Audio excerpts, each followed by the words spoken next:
The member for Robertson has the call. Thank you, Mr Speaker, and my question is to the Minister for Energy.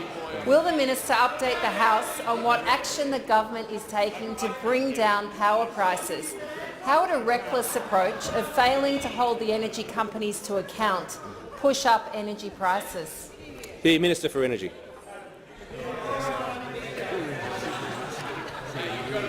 Well, I thank the hard-working member for her question. Now, on Tuesday this week, we announced our plan for affordable, reliable power, which will help families and businesses up and down the Central Coast, including in the member's electorate of Robertson.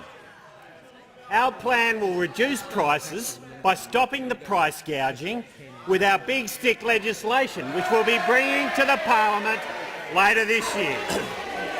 A fair price safety net for customers who don't get around to negotiating will be in place by 1st of July next year, with a down payment for all customers on the 1st of January.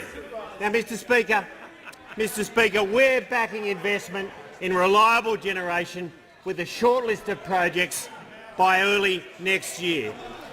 And from July 1, we'll require energy companies to commit to invest years ahead to make sure they've got the affordable, reliable capacity in place to serve Australian customers.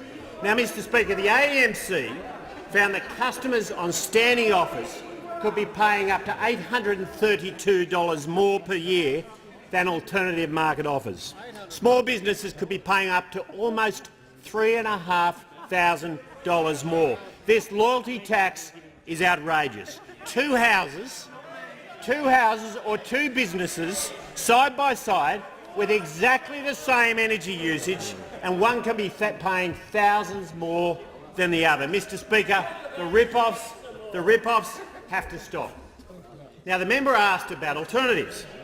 Well, this morning the AFR announced that Labor will side with the big energy companies, their big rip-offs and their record profits. Mr Speaker, the Shadow Minister doesn't come into question time armed with questions for me. He comes armed with a toothpick, and that is his position. That's his position. He just wants to take a toothpick to the big energy companies so they can keep their prices high and keep their record profits. As I've said from the beginning, my single focus is to get prices down for Australian families and businesses, and if we need to use a big stick, we will do it. Member for Jelly Brand and the member for Lyons. Member for Jelly Brand.